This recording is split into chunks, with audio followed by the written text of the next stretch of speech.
네, 오브젝트 아이디를 설치하는 방법에 대해서 알아보도록 하겠습니다. 우선 파일을 다운로드 하신 후에요. 압축을 푸시면 아놀드 유틸이라는 폴더와 OSL이라는 폴더가 생성됩니다. 아놀드 유틸이라는 폴더를 마야의 2019 스크립트 폴더의 폴더 통째로 복사하시면 됩니다. 그리고 그 다음은 OS라는 폴더에 들어가서 두 개의 파일을 솔리드 앵글 C 드라이브 있죠? 솔리드 앵글 M2와 디폴리 그리고 2019 버전 그리고 쉐이더스라는 폴더에 복사해서 넣어주세요. 지금 현재는 OSO라는 파일이 하나씩 더 생성되어 있는데 이는 마야를 실행해서 인터페이스를 아노드를 불러오면 바로 컴파일이 되는 부분 중에 만들어지는 결과 중 하나입니다. 저 파일이 있어야 올바르게 작동을 하거든요. 설치에 관련된 부분은 여기까지고요.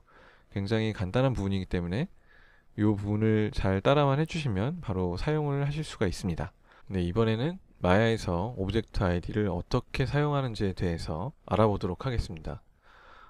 저희가 이번에 받았던 폴더에 가보시면은 이제 파이썬 스크립트가 있는 폴더 안에 리드미라는 파일이 있습니다. 파일을 확인해 보시면 가장 하단 부분에 스크립트 관련된 실행 코드가 들어있고요. 이 부분을 복사한 후에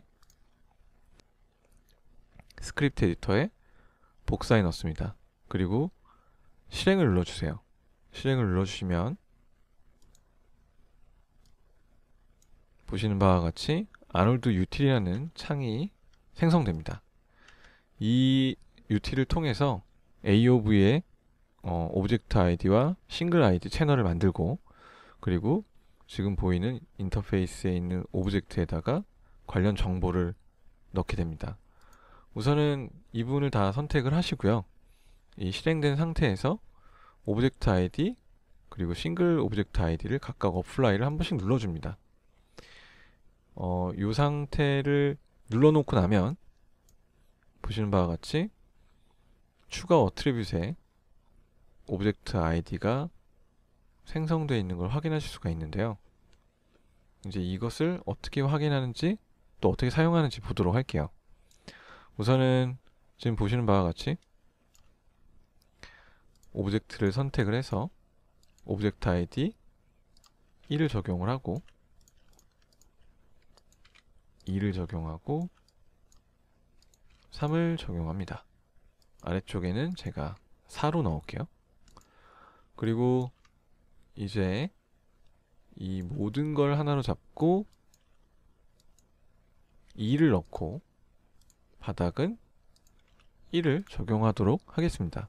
이제 그리고 렌더 엘리먼트에다가 채널을 만들어 보도록 할게요.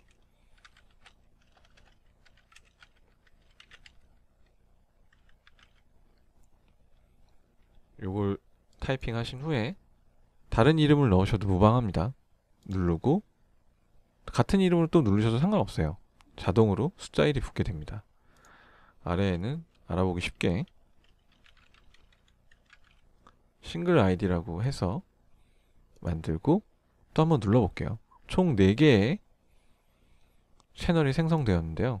이 부분은 렌더 세팅에 AOV에 가시면 바로 확인하실 수가 있습니다. 좀 전에 저희가 복사했던 것들이 올바르게 이루어졌다면은 하이퍼 쉐이더에 이 AI 오브젝트 아이디와 싱글 아이디가 보여야 됩니다. 그렇지 않다면은 제일 처음부터 다시 시작해 주시면 됩니다. 이 상태에서 관련 채널을 더블 클릭하시면 보시는 바와 같이 핸들링 할 수 있는 탭이 변경되는데요. 여기에 차례대로 숫자를 넣어보도록 할게요.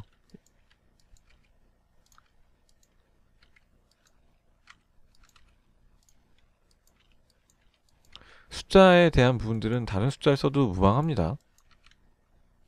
자, 이렇게 된 상태에서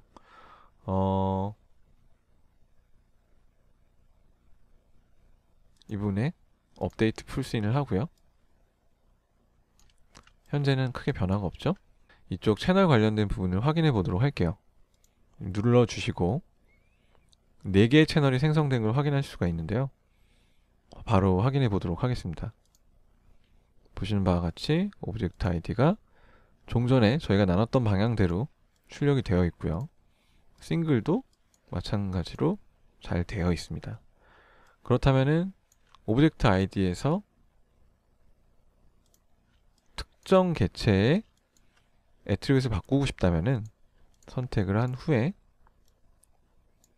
여기에 제가 오브젝트 아이디 5번을 넣어보도록 할게요. 어플라이 하면 보시는 바와 같이 3개가 출력되지 않습니다. 그 이유는 4번, 5번, 6번을 가지고 있는 오브젝트 아이디 1번 채널에 출력되고 있기 때문이죠. 이 상황에서는 보시면 이렇게 블랙홀로 빠지는 부분들이 생겨서 불편할 수도 있는데 이런 부분들을 보완하기 위해서 싱글 채널을 사용합니다. 그리고 관련된 부분들을 직접 하나하나 수정하는 것도 가능한데요. 보시는 바와 같이 이 오브젝트 아이디 넘버를 다시 제가 2번, 3번 수동으로 입력하셔도 무방하고 수동으로 입력하셔도 전혀 문제가 되지 않습니다. 심지어 이 방식은 오브젝트 쉐입 노드에 애트리뷰트를 추가하는 방식이기 때문에 사실상 이 오브젝트가 밖으로 나갔다 들어와도 똑같이 유지되는데요. 잠시 멈춰 놓고 요 3개의 메쉬를 밖에다가 꺼내놔 보도록 하겠습니다. 테스트라는 거에다가 덮어서 저장해 볼게요. 그리고 지우고 다시 해당 오브젝트를 불러오기 전에 한번 확인해 봐야겠죠? 잘 지워졌습니다. 이 상태로 바로 불러와 볼게요. 바로 추가된 걸 확인하실 수가 있죠. 이처럼 간단하게 작업된 이 오브젝트 아이디 파일을 사용하시게 되면, 오브젝트 쉐이더를 사용하시게 되면 기존의 쉐이더에 일일이 어떤 어트리뷰트를 받아올 수 있게 해야 하는 그런 불편함을 좀 덜 할 수 있습니다. 게다가 쉐이더 자체도 굉장히 심플해서 관련된 숫자들을 잘만 정리해 두시면은 작업하실 때 굉장히 유용하게 사용하실 수 있을 거라고 생각을 하고요. 특히 복잡한 씬이나 뭐 크립토 매트를 사용해도 좋지만 크립토 매트를 사용하게 되면 이미지 용량이 굉장히 커지게 되거든요. 간단한 프로젝트에 굳이 뭐 어려운 굉장히 복잡한 데이터를 사용하기보다 지금처럼 오브젝트 아이디를 사용해서 굉장히 쉽고 빠르게 관리할 수 있다는 점이 장점이라고 생각합니다. 이번 그 오브젝트 아이디 솔루션을 공개함으로써 이제 아놀드를 사용하시는 분들, 아티스트 분들이 굉장히 재미있고 즐겁게 작업을 하셨으면 좋겠습니다. 다음에는 더 좋은 모습으로 찾아뵙도록 하겠습니다. 감사합니다.